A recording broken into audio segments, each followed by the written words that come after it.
Started therapy in 8th grade. Had a personality made up of tests and pills. He tried to kill himself in grade 10 when a kid who could still go home dad had the audacity to tell him, get over it.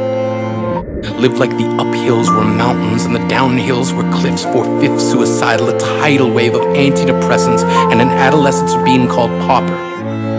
1 part because of the pills, 99 parts because of the cruelty.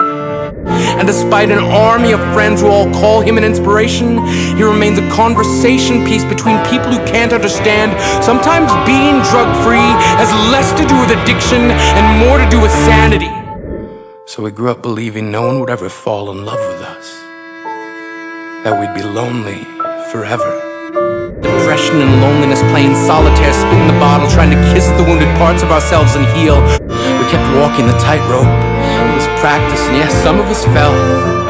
But I want to tell them that all of this is just debris, left over when we finally decide to smash all the things we thought we used to be. And if you can't see anything beautiful about yourself, get a better mirror. Look a little closer. Stare a little longer. Because there's something inside you that made you keep trying despite everyone who told you to quit. You built a cast around your broken heart and signed it yourself. You signed it. They were raw. Because maybe you didn't belong to a group or a clique. Maybe they decided to pick you last for basketball or everything. Maybe you used to bring bruises and broken teeth to show and tell but never told. Because how can you hold your ground if everyone around you wants to bury you beneath it? You have to believe that they were wrong. They have to be wrong. Why else would we still be here? We grew up learning to cheer on the underdog because we see ourselves in them. We stem from a root planted in the belief that we are not what we were called.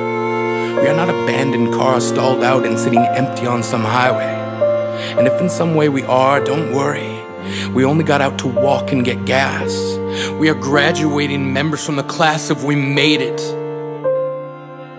Not the faded echoes of voices crying out names will never hurt me. Of course, they did. But our lives will only ever always continue to be a balancing act that has less to do with pain and more to do with beauty.